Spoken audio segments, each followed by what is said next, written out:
আজকে শুরু করছি কম্পিউটার অ্যাপ্লিকেশন কম্পিউটার বিবর্তনের পার্ট 8। আজকের টপিক হলো আউটপুট ডিভাইস। আমাদের কম্পিউটারে এমন কিছু কিছু ডিভাইস বা যন্ত্রাংশ আছে যার দ্বারা আমরা কম্পিউটারের ফলাফলগুলো আমরা দেখতে পাই। আউটপুট ডিভাইস যদি বলা হয় তাহলে কম্পিউটারের প্রধান আউটপুট ডিভাইস হচ্ছে মনিটর। এই মনিটর একটি টিভির মতো দেখতে। মনিটর যখন প্রথম তৈরি হয় তখন একটা সাধারণ টিভির মতোই দেখতে ছিল, সামনে একটা কাঁচের টিউব বা টিভির মতো তার স্ট্রাকচার, টিভির মতোই একটা মনিটর দেখতে। একটা মনিটরের যদি প্রকারভেদ জানা যায় তাহলে একটা মনিটর হতে পারে 6 প্রকারের। একটা monochrome monitor, colour monitor, CRT monitor, LCD monitor, LED monitor, plasma monitor. এই মনিটরকে কম্পিউটারের ভাষায় ভিডিইউ বলা হয়, ভিজুয়াল ডিসপ্লে ইউনিট। কম্পিউটারের ভাষায় মনিটরকে ভিজুয়াল ডিসপ্লে ইউনিট বলা হয়। এবার আসি আমরা এর প্রকারভেদে।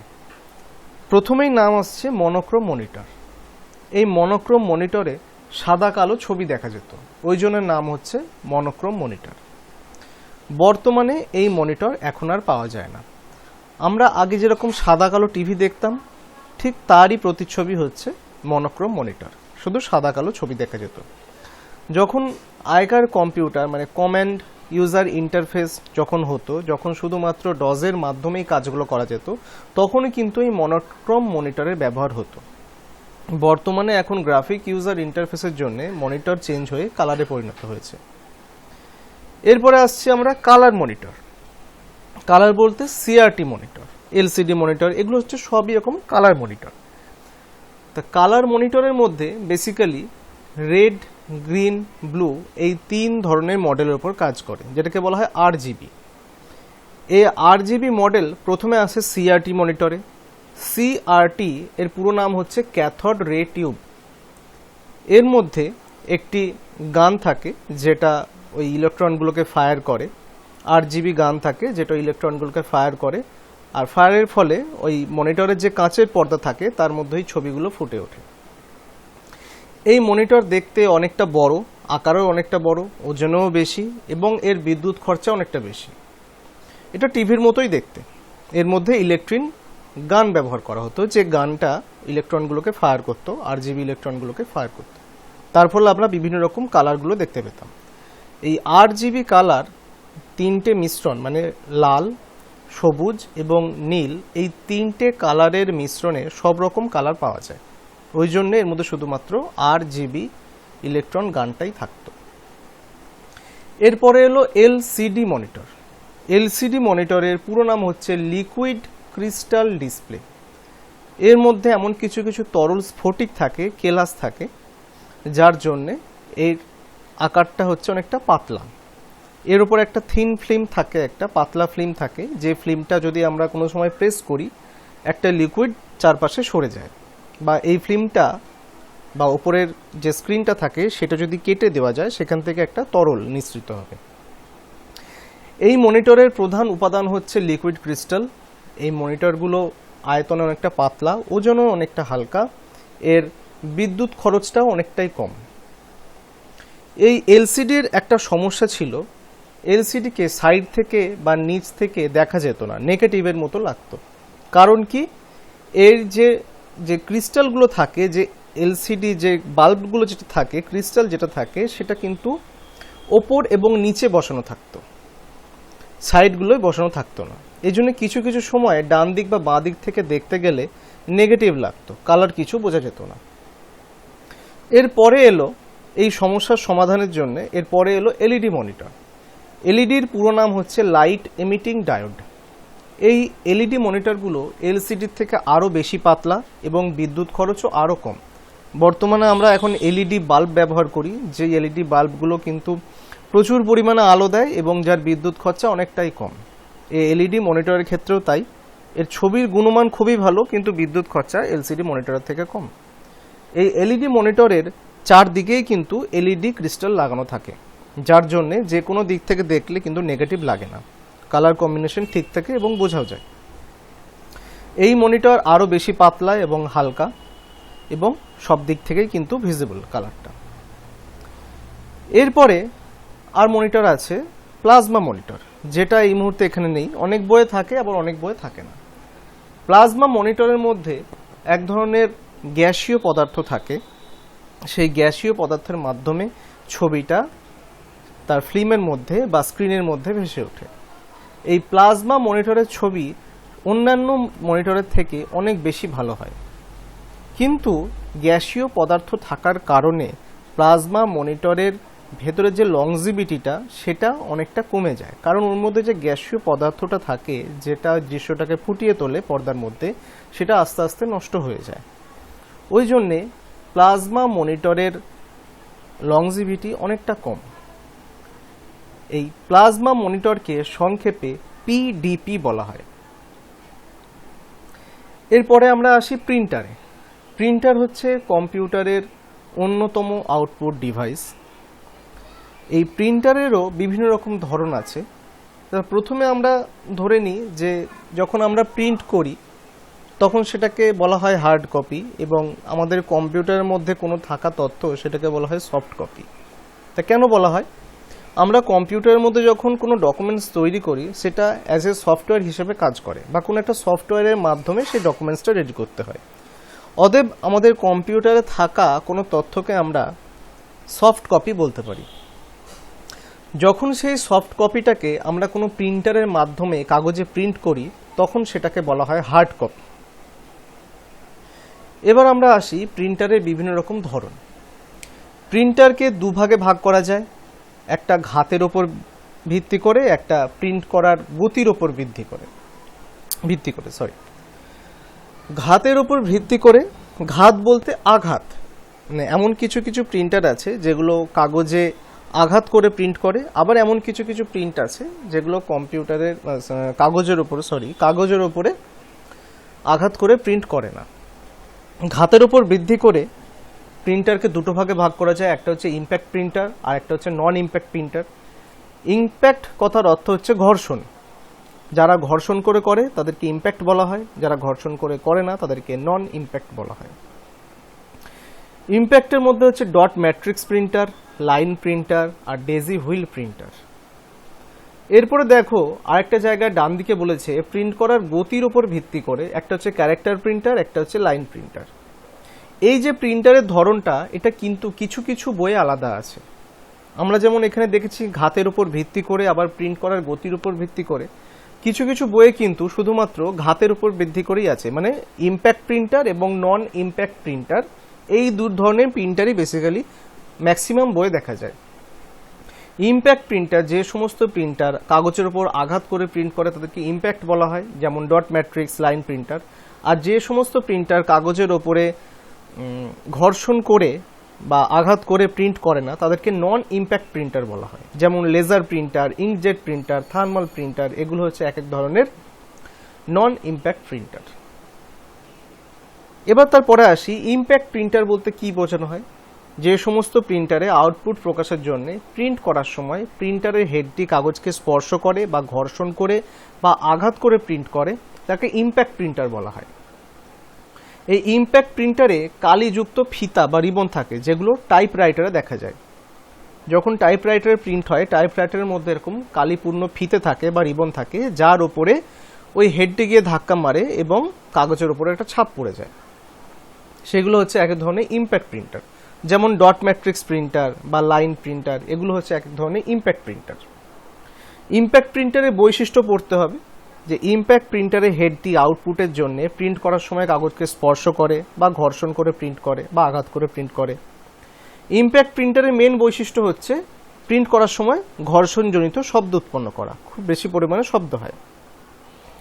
এই ধরনের প্রিন্টার থেকে প্রাপ্ত প্রিন্ট আউটের গুণমান উন্নত মানের নয়, কিন্তু কালির খরচা অনেকটাই কম হয়। গ্রাফিক্সটা অনেকটা বিলো কোয়ালিটির, কিন্তু কালি খরচা খুবই কম। ইম্প্যাক্ট প্রিন্টারের প্রিন্ট করার সময় গতি অনেকটা কম হয়ে থাকে, যেহেতু ঘর্ষণ করে প্রিন্ট করে গতি অনেকটা কম হয়। ইম্প্যাক্ট প্রিন্টারে রঙিন প্রিন্ট আউট হয় না, শুধুমাত্র সাদা কালোই হয়। সুবিধা কি কি? ইম্প্যাক্ট প্রিন্টারের প্রিন্ট আউট খরচা অনেক কম। এই ধরনের প্রিন্ট আউট থেকে প্রাপ্ত প্রিন্ট আউটের উপর জলের বিন্দু পড়লে মানে এই প্রিন্টার থেকে যে সমস্ত প্রিন্ট করা হয় তার উপর যদি জল পড়ে যায় কোনো সময় অ্যাক্সিডেন্টলি, তাহলে কিন্তু প্রিন্টটা নষ্ট হয় না, ঝাপসা হয়ে যায় না। অসুবিধা কি? অসুবিধা হচ্ছে ঘর্ষণজনিত শব্দ উৎপন্ন হয় এবং প্রাপ্ত প্রিন্ট আউট কিন্তু গুণমানটা অত ভালো হয় না, কোয়ালিটি অনেকটা কম। প্রিন্ট করার গতি তুলনামূলক অনেকটা কম এবং রঙিন প্রিন্ট আউট পাওয়া যায় না, এগুলো হচ্ছে এর অসুবিধা। এবার আসি আমরা নন ইম্প্যাক্ট প্রিন্টারে। যে সমস্ত প্রিন্টার ঘর্ষণ করে প্রিন্ট করে না তাদেরকে নন ইম্প্যাক্ট প্রিন্টার বলা হয়। যেমন ইঙ্কজেট প্রিন্টার, লেজার প্রিন্টার, এগুলো সব হচ্ছে ইম্প্যাক্ট প্রিন্টারের মধ্যে, নন ইম্প্যাক্ট প্রিন্টারের মধ্যে পড়ে। যে সমস্ত প্রিন্টারে আউটপুট প্রকাশের জন্য প্রিন্ট করার সময় প্রিন্টারের হেডকে কাগজটি স্পর্শ করে না বা প্রিন্টারের হেডটি কাগজের উপর ঘর্ষণ করে প্রিন্ট করে না, তাদেরকে নন ইম্প্যাক্ট প্রিন্টার বলা হয়। বৈশিষ্ট্য পড়বে, ইম্প্যাক্ট প্রিন্টারের হেডটি আউটপুট প্রকাশের জন্য প্রিন্ট করার সময় কাগজকে স্পর্শ করে না বা ঘর্ষণ সৃষ্টি করে না। এই নন ইম্প্যাক্ট প্রিন্টার থেকে যে প্রিন্ট পাওয়া যায়, যেগুলো প্রিন্ট করা হয় ডকুমেন্টসগুলো, তার কোয়ালিটি কিন্তু খুবই ভালো হয়। নন ইম্প্যাক্ট প্রিন্টারের প্রিন্ট করা গতি তুলনামূলক অনেকটা বেশি, কিন্তু সেটা শুধুমাত্র লেজার প্রিন্টারের ক্ষেত্রে, ইঙ্কজেট প্রিন্টারের ক্ষেত্রে নয়। নন ইম্প্যাক্ট প্রিন্টারের মাধ্যমে কালার প্রিন্টও করা যায়। নন ইম্প্যাক্ট প্রিন্টারে কিন্তু কালি খরচা অনেকটা বেশি। লেজার প্রিন্টারে কিন্তু বিদ্যুৎ খরচা অনেকটা বেশি নন ইম্প্যাক্টের ক্ষেত্রে। সুবিধা পড়বে, ঘর্ষণজনিত কোনো শব্দ উৎপন্ন হয় না, প্রিন্টের গুণমান খুবই উন্নত মানের, প্রিন্ট করার গতি বেশি এবং রঙিন ছবি বা লেখার প্রিন্ট আউট পাওয়া যায়। অসুবিধাগুলো কি কি? অসুবিধা হচ্ছে তুলনামূলক কালি খরচা অনেকটা বেশি বা প্রিন্ট করার খরচা অনেকটা বেশি। এই প্রিন্টার থেকে প্রাপ্ত যে আউটপুট, মানে যে কাগজটা প্রিন্ট করা হয় তার উপর যদি জলবিন্দু বা জল পড়ে যায় সেক্ষেত্রে কিন্তু লেখাটা ঝাপসা হয়ে যেতে পারে, অথবা রঙিন প্রিন্টারের ক্ষেত্রে রং উঠতে পারে। এবার আসি আমরা বিভিন্ন রকম প্রিন্টারের বৈশিষ্ট্য, পার্টিকুলার প্রিন্টার। এর মধ্যে ইম্প্যাক্ট প্রিন্টারও আছে, নন ইম্প্যাক্ট প্রিন্টারও আছে। প্রথমে আসছি ডট ম্যাট্রিক্স প্রিন্টার। এই প্রিন্টার হচ্ছে এক ধরনের impact printer. Dot matrix printer এক ধরনের ইম্প্যাক্ট প্রিন্টার। এটা এক ধরনের ক্যারেক্টার প্রিন্টার, যা একটি করে character at a time print করে। এই ধরনের প্রিন্টার সমস্ত ধরনের ক্যারেক্টারগুলিকে ডটের আকারে প্রকাশ করে। ক্যারেক্টার বলতে সংখ্যা হতে পারে, কোনো অ্যালফাবেটও হতে পারে, সেগুলিকে কিন্তু অনেকগুলি পিনের গুচ্ছ দ্বারা প্রিন্ট করে। কোনো একটা সংখ্যাকে বা কোনো একটা অ্যালফাবেটকে অনেকগুলি ছোট ছোট ছুঁচের মতো পিনের গুচ্ছ থাকে, সেই গুচ্ছগুলো একসাথে সেই ক্যারেক্টারটাকে প্রিন্ট করে। ওই জন্য ওগুলো ডটের আকারে বোঝা যায়। ডট ডট ডট ডট দিয়ে কোনো একটা সংখ্যা বা কোনো একটা অ্যালফাবেট লেখা হয়। এই প্রিন্টারে একটি চলমান হেডার থাকে, যে হেডারটা একদিক থেকে আরেক দিকে যাতায়াত করে, এবং একটি কালিপূর্ণ রিবন থাকে। কালিপূর্ণ রিবনের পিছনে কাগজটা থাকে। যখন প্রিন্ট করা হয় তখন সেই পিনগুলি, সেই গুচ্ছের পিনগুলি রিবনটার উপরে ধাক্কা মেরে কাগজের ওপরে তার প্রতিচ্ছবি তৈরি করে। এইভাবে ডট ম্যাট্রিক্স প্রিন্টারগুলো কাজ করে চলে। এই ডট ম্যাট্রিক্স প্রিন্টারে কালির খরচা খুব কম বা প্রিন্ট করার খরচাও খুব কম, কিন্তু শব্দ প্রচুর পরিমাণে উৎপন্ন হয়। এই ডট ম্যাট্রিক্স প্রিন্টারের সুবিধা এবং অসুবিধা পড়বে। প্রিন্ট করার খরচা খুব কম, কার্বন কপি ব্যবহার করে একাধিক কাগজ একসঙ্গে প্রিন্ট করা যায়। অসুবিধে কি? খুব শব্দের সৃষ্টি হয়, প্রিন্টের স্পিড খুব কম। এরপরে আসি ইঙ্কজেট প্রিন্টার। এই ইঙ্কজেট প্রিন্টারের ব্যবহার কিন্তু বর্তমানে প্রচুর। স্কুল, কলেজ, অফিস, বিশেষ করে এখন বাড়িতে কিন্তু এই ইঙ্কজেট প্রিন্টার খুব বেশি পরিমাণে ব্যবহার করা হয়, কারণ ইঙ্কজেট প্রিন্টারের মধ্যে রঙিন এবং সাদা কালো দুটোই একসঙ্গে পাওয়া যায়। ইঙ্কজেট প্রিন্টারের মধ্যে একটি কালির কার্ট্রিজ থাকে। সেই কালির কার্ট্রিজের মধ্যে 4টি কালার ভরা থাকে। একটা হচ্ছে সিয়ান, ম্যাজেন্টা আর ইয়েলো। সিয়ান হচ্ছে নীল, ম্যাজেন্টা হচ্ছে একটা ধরনের ওই লাল লাল ধরনের কালার, আর বা পার্পল কালারও হতে পারে, যেটাকে বলা হয় ওই ধরনের একটু কালার, আর হলুদ, ইয়েলো। এর সঙ্গে থাকে একটা কালো কালি ভরা থাকে, সেটা শুধুমাত্র সাদা কালো প্রিন্ট করার জন্য। এর সুবিধা পড়বে, উন্নত মানের প্রিন্ট আউট পাওয়া যায়, ব্যবহার করা সহজ, খরচ কম। খরচ কম বলতে কালির খরচা বেশি, প্রিন্ট করার খরচা কম। মানে এখন যে ধরনের ইঙ্কজেট প্রিন্টারগুলো তৈরি হচ্ছে সেগুলো কালি খরচা খুব কম হয়, কিন্তু কালির দামটা প্রচুর। একটা অরিজিনাল কালি অনেকটা দাম পড়ে যায়। প্রিন্ট দ্রুত হয়, ডট ম্যাট্রিক্স প্রিন্টারের মতো কোনো শব্দ সৃষ্টি হয় না। অসুবিধা কি, প্রিন্টারের হেডটি শক্তিশালী নয়, কিছুদিন ব্যবহারের পর বা প্রচুর পরিমাণে যদি হিউজ পরিমাণে কাজ হয় সেক্ষেত্রেও হেডটা নষ্ট হয়ে যেতে পারে, আবার দীর্ঘদিন যদি ব্যবহার নাও করা হয় তাতেও কিন্তু হেডটা নষ্ট হয়ে যেতে পারে। বেশি পরিমাণে পেজ প্রিন্ট করা যায় না, কার্ট্রিজের দাম বেশি, মানে কালির দাম বেশি। এর মধ্যে একটি কালিপূর্ণ হেড থাকে, যেটা এই কার্ট্রিজ থেকে সোজাসুজি একটা পাইপের মাধ্যমে হেডের মধ্যে আসে। যখন কোনো ডকুমেন্টস প্রিন্ট করা হয় সেই হেডটি থেকে কালির ফ্লু বেরিয়ে কাগজটার ওপরে প্রিন্ট করা হয়।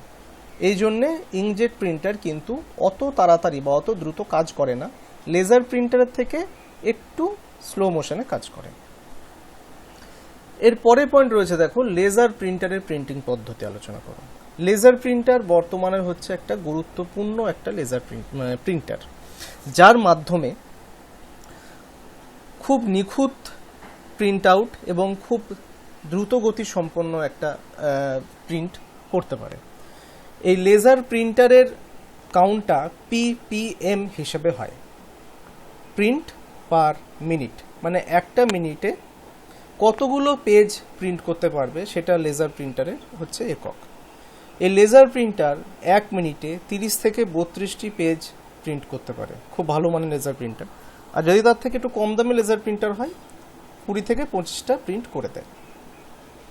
এই লেজার প্রিন্টারের মধ্যে একটি টোনার থাকে, যার মধ্যে গুঁড়ো কালো কালি ভরা থাকে, আর এর মধ্যে লেজার রের সাহায্যে প্রিন্ট করা হয়। যখন আমরা কম্পিউটারের মাধ্যমে কোনো কিছু প্রিন্ট করি তখন লেজারের মাধ্যমে সেই অক্ষরগুলো বা সেই ক্যারেক্টারগুলো এর ভেতরে থাকা একটি ড্রামের মধ্যে পড়ে এবং একটি প্রতিচ্ছবি তৈরি হয়ে যায়। গুঁড়ো কালির মাধ্যমে একটি প্রতিচ্ছবি তৈরি হয়ে যায় কাগজের মধ্যে। খুব তাড়াতাড়ি প্রিন্টটা কমপ্লিট হয়, যার জন্য এই লেজার প্রিন্টারের বিদ্যুৎ খরচা অনেকটা বেশি, এই জন্য এত ফাস্ট হয়, মানে দ্রুত প্রিন্ট করতে পারে অক্ষরগুলোকে বা ক্যারেক্টারগুলোকে খুব তাড়াতাড়ি প্রিন্ট করতে পারে। এর মধ্যে গুঁড়ো কালি ভরা থাকে, গুঁড়ো কালি ব্যবহার করার জন্য এর খরচা খুব কম। এর সুবিধা পড়বে, অধিক রেজুলেশনযুক্ত ছবি প্রিন্ট করা সম্ভব, দ্রুত প্রিন্ট করতে পারে, প্রতি পেজ প্রিন্ট করতে খরচা অনেকটা কম। অসুবিধা কি, প্রিন্টারের দাম অনেকটা বেশি, ইঙ্কজেট প্রিন্টার থেকে কালির দাম কম এবং ওজন অনেকটা বেশি। এই ইঙ্কজেট প্রিন্টার এবং লেজার প্রিন্টার ডুপ্লেক্স প্রিন্টারও হতে পারে, মানে একসাথে দুটো পেজও প্রিন্ট করতে পারে। এরপরে দেখো রয়েছে প্লটার। প্লটার হচ্ছে এক ধরনের বড় বড় প্রিন্টার, যার সাহায্যে বিভিন্ন রকম রাস্তায় যে ফ্লেক্স বা ব্যানারগুলো দেখি সেইগুলো প্রিন্ট করা সম্ভব হয়। এই প্রিন্টারের মতো এই প্লটার হচ্ছে এক ধরনের আউটপুট ডিভাইস, যেখানে প্রিন্টার হেডের মতো একটি হেড থাকে এবং অনেকগুলো কালিপূর্ণ কলম বা পেন থাকে, যার মধ্যে কালি ফিল করা থাকে। এই কালিপূর্ণ কলমগুলোই প্লটার যে কোনো কাগজের ওপরে বা কোনো ব্যানারের ওপরে বা ফ্লেক্সের ওপরে প্রিন্ট করতে পারে। এই প্লটার দ্বারা সাদা কালো এবং কালার দু ধরনের ছবি ড্র করা যায়, তবে রঙিন ছবি করার সময় প্লটারের হেডে বিভিন্ন রকম কালিপূর্ণ ওই পেনগুলো বসাতে হয়। প্লটার দু ধরনের হয়, একটা হচ্ছে ফ্ল্যাট বেড প্লটার, একটা হচ্ছে ড্রাম প্লটার। এই ফ্ল্যাট ব্লেড প্লটারগুলো যেগুলো রয়েছে সেগুলোই কিন্তু বিভিন্ন রকম ফ্লেক্স বা ব্যানার তৈরি করতে কাজে লাগে, এই ফ্ল্যাট বেড প্লটারগুলো। আর ড্রাম প্লটারগুলো বিভিন্ন রকম ইঞ্জিনিয়ারিংয়ের কাজেও লাগে, বিভিন্ন রকম ভৌগোলিক মানচিত্র নকশা তৈরি করার জন্যও কাজে লাগে। ড্রাম প্লটারের কাজটা সব ক্ষেত্রে প্রযোজ্য হয় না, কিন্তু ফ্ল্যাট বেড প্লটার যেটা আছে সেটা কিন্তু বিভিন্ন রকম কমার্শিয়াল কাজেও লাগে, বেশি লাগে। এরপর আসছে আমরা স্পিকার। স্পিকার হচ্ছে একটি গুরুত্বপূর্ণ আউটপুট ডিভাইস। আমাদের কম্পিউটারের মধ্যে থাকা কোনো অডিওকে, কোনো গানকে বা ইন্টারনেটের মাধ্যমে চালানো কোনো ওয়েবসাইটের কোনো গানকে আমরা কিন্তু স্পিকারের সাহায্যে আমরা চালাতে পারি। আমরা যে হেডফোন ইউজ করি ফোনে কথা বলার সময়, সেটাও কিন্তু একটা আউটপুট ডিভাইসের মধ্যেই পড়ে। এই sound box, home theatre, speaker, এগুলো সবই হচ্ছে এক ধরনের আউটপুট ডিভাইস। এই আউটপুট ডিভাইস বিভিন্ন কাজে লাগে, সিনেমা দেখা, গান শোনা, গেমস খেলার জন্য সব ক্ষেত্রেই কিন্তু স্পিকার বা বক্সের অবদান গুরুত্বপূর্ণ।